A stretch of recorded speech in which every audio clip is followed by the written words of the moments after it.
You think the market is your enemy, that it wakes up every morning to hunt your stop losses, humiliate your predictions, and drain your account just for fun. But here's the truth you don't want to hear. The market doesn't care about you. It's not punishing you. You are punishing yourself. Every loss that felt personal, every meltdown, every rage quit, every I'll make it back moment wasn't the market getting revenge. It was you turning your own emotions into weapons against yourself. Let me ask you something. If I gave your exact trading system to a professional right now, same charts, same entries, same stop loss, same data, would they lose the same way you did? No. They'd execute the same plan and probably end green. So it's not the market, it's your relationship with pain. Welcome to Disciplined Trades, where we rewire your brain to trade like it's supposed to. Calm, mechanical, surgical. Stay with me, because by the end of this, you'll see that every blown account, every self-sabotage, every what the hell did I just do moment was never random. It was predictable. And the good news, if you're the one doing the punishing, you're also the one who can stop it. Let's start here. You lose a trade, your heart races, you check the screen again, you feel the flush in your chest, the heat behind your ears, you can't accept it. So you double the next position.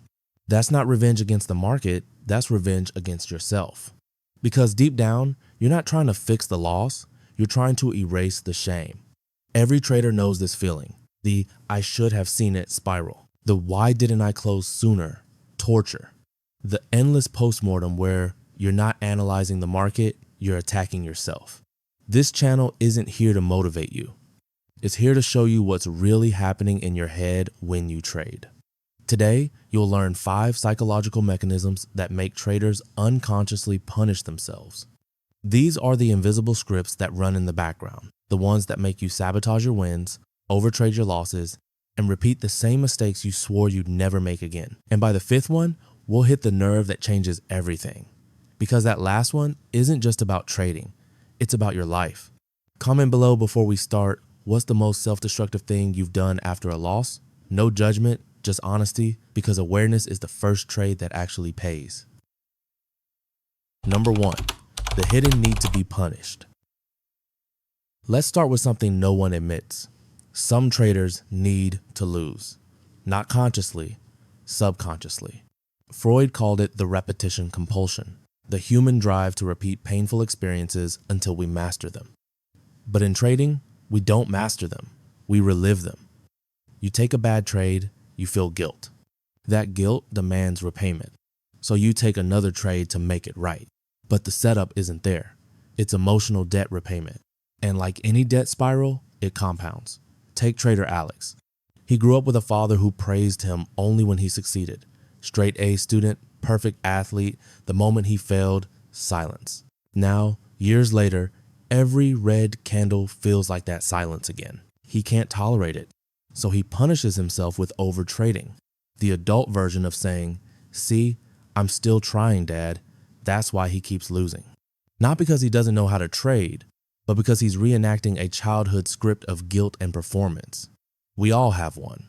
Some people need to feel in control. Others need to feel punished. The market becomes the perfect mirror for both. And until you face that inner pattern, no technical setup can save you. You're not battling price action. You're battling the version of you that doesn't believe he deserves to win. Pause here. Ask yourself this.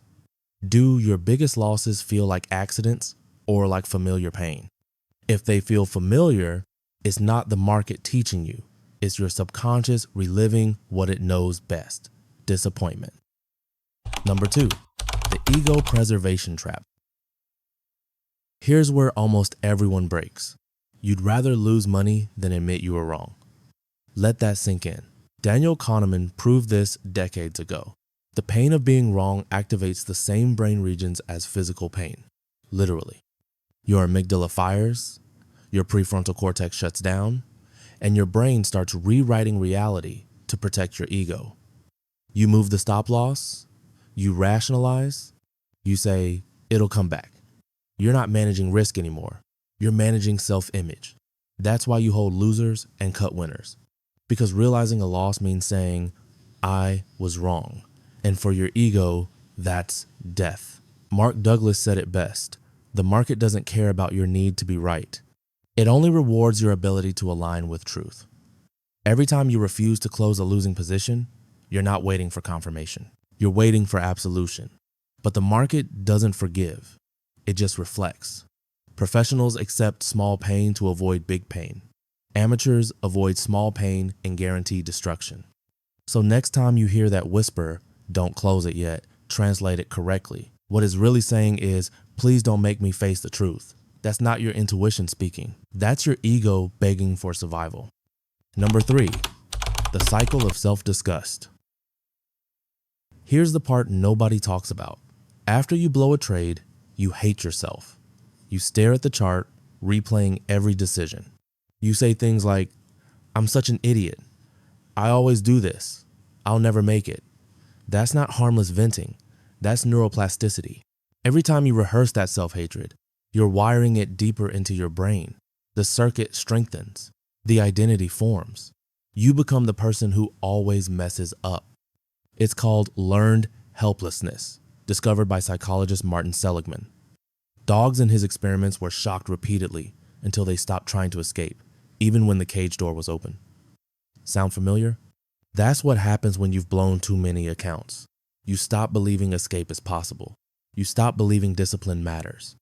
You tell yourself stories like, "Maybe I'm just not built for this." That's not the truth. That's the conditioning speaking. Because the brain's reward system doesn't differentiate between winning and ending pain. So when you quit, it rewards you. When you self-sabotage, it rewards you. The relief of stopping the stress becomes the addiction itself. So you punish yourself not because you love pain, but because pain gives you control, and control feels safer than uncertainty. Want to break that loop? Replace self-attack with neutral observation. Instead of saying, "I'm an idiot," say, "That was a poor execution." Instead of, "I always do this," say, "This behavior repeats when I skip my process."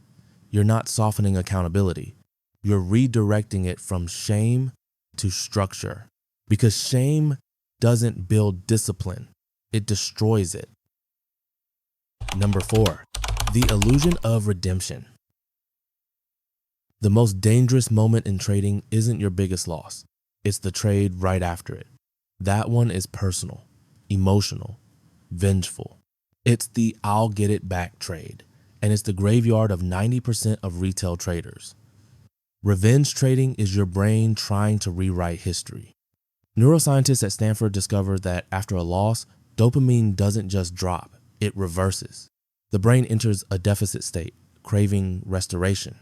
That craving looks like urgency, like clarity, like this setup is perfect. It's not. It's withdrawal. Victor Niederhofer, the legendary trader who made and lost fortunes, said, "After my biggest losses, I could feel it. The urge to win back was physical, like a drug. That's when I knew I had to walk away." Professionals have kill switches for this reason. Lose more than 2%, lock the terminal. Win too big, lock the terminal. Because they know post-loss euphoria and post-loss despair are the same chemical storm, just in opposite directions. So here's your rule. After any emotionally charged loss, take a 24-hour blackout. No charts, no news, no revenge. Because if you trade from pain, you will engineer more pain. And if you keep trying to redeem yourself, you'll never forgive yourself. The only redemption worth chasing is discipline. Number 5, the identity crisis. Now we get to the root of it all. You think you're trading the market, but you're actually trading your self-worth. That's why losses hurt so much. Because when you lose, it's not just money, it's identity. Every red candle whispers, "You're a failure." Every green one says, "You're worthy again." You've fused your value with your profit and loss. But here's the paradox. The more you need to win to feel valuable, the more you'll lose. Because you've turned trading into a validation machine. And the market doesn't validate, it exposes. This is where self-punishment becomes a form of control. If I beat myself up first, the market can't hurt me. If I call myself a loser before anyone else does, I stay safe. That's not logic. That's trauma. The way out isn't self-love fluff. It's detachment. You are not your trades. You are the operator behind them. Professionals know this. They don't say, I lost. They say, the system lost. Because their identity isn't on the line, their process is. The amateur says, I am the loss. The pro says, the loss was data. You can't reach consistency until you separate who you are from what you trade. Once you do, every loss becomes just a line item. Every win becomes just another iteration. And that's when trading stops feeling like punishment and starts feeling like mastery. Climax. Let me show you something. Close your eyes for 10 seconds. Think of the moment you felt most ashamed of a trade, the one that made you slam your desk, curse yourself, maybe even cry. Now, imagine you could talk to the version of you from that moment. Would you scream at them or would you guide them? Because that's all you've ever wanted, guidance. You didn't need punishment. You needed structure. You didn't need shame. You needed understanding. You didn't need to be right. You needed to be patient. The market was never the villain. It was the mirror. Every time it hurt you, it was showing you the part of yourself you refused to see. The part that trades from fear, from ego, from desperation. That's why the same patterns repeat. Because you're not fighting the chart. You're fighting your reflection in it. When you finally stop punishing yourself, something strange happens. The market stops punishing you too. Because you start trading differently, calmer, slower, deliberate. You stop needing the market to make you feel something. And when you no longer need it to fill your void, it starts rewarding you. Not because it's kind, but because you finally stop fighting the wrong enemy. Let's bring it home. The market is neutral, always has been. It doesn't hate you, it doesn't love you, it simply reflects who you are in this moment. Every blown account wasn't failure, it was feedback. Every emotional meltdown wasn't weakness, it was a warning. Every repeated mistake wasn't stupidity, it was self-punishment disguised as learning. The traders who last, the 1%, all realize the same truth. You can't conquer the market until you stop waging war against yourself. So here's your action plan. Tomorrow morning, before you trade, do this. Write one line. The market isn't my enemy. Set one rule. No trading under emotional tension. End the day with one reflection. Did I treat myself like a student or like a judge? You do this for 30 days straight, and your trading won't just improve, your entire life will. Because once you stop punishing yourself, every part of you aligns toward clarity.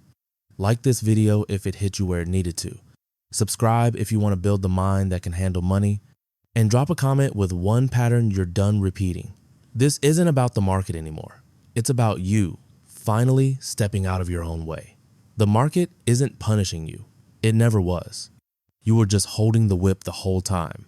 Put it down. Trade clean. Trade free. Trade human.